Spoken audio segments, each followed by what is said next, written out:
Is it true that a bad man is better than a boring man in a relationship?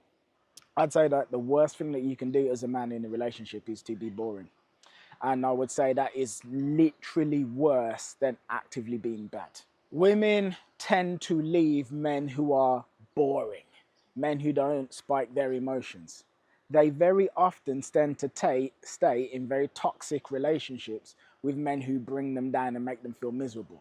Does that mean that you should make a woman feel miserable and bring her down? No, it doesn't. But what it says is the worst thing is to actually give her no source of emotions. Why? Because a woman I once knew said to me that women tend to be very emotional creatures. And I'd say that's actually true. The mind of a woman, from what I have seen, and like in my time coaching, very geared towards emotion. They like to feel highs and lows. They like to laugh. They like to be curious. They like to be angry sometimes. Sometimes they like to be sad. They like to be aroused at times. They like to feel things that make them feel alive.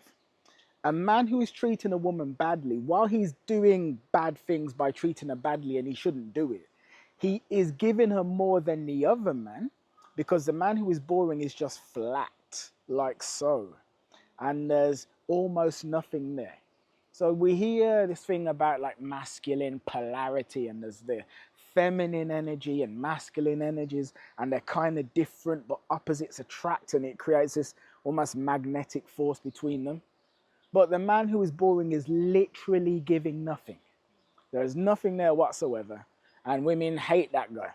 But like I said before, will often stay with the man who's treating her badly. So what do you do as a good man? How do you create the thrill that might come from being with the bad boy, but without actually treating her badly? Well, you got to have more fun with the woman and more adventure. So part of spiking emotions is to be unpredictable and to do cool, fun, and exciting things together. That's part of it. Another part is to have, let's say, an exciting, intimate time together. Because what happens with a lot of men is they have this complex called the Madonna whore complex, where women are either angelic beings or they're the brides of Satan.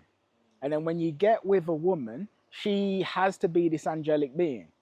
But the thing is, women deep down are all actually kind of brides of Satan, i.e., they have carnal needs and desires inside.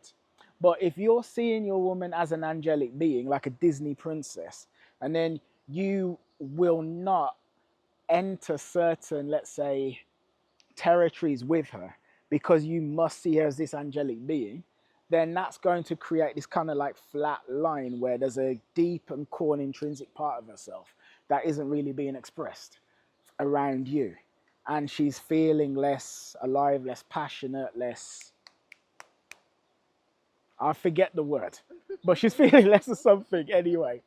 Less desirable, Desirable, yeah, less sexy, less, love.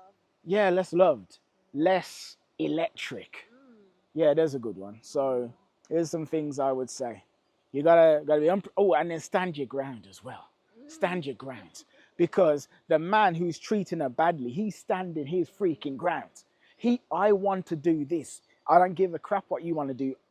I want to do this, and this is what's actually happening. Whereas a man who is flat is likely just caving into everything that she wants to do, irrespective of whether or not he actually wants to do it. He has no spine, he has no backbone, he has no purpose, things like this.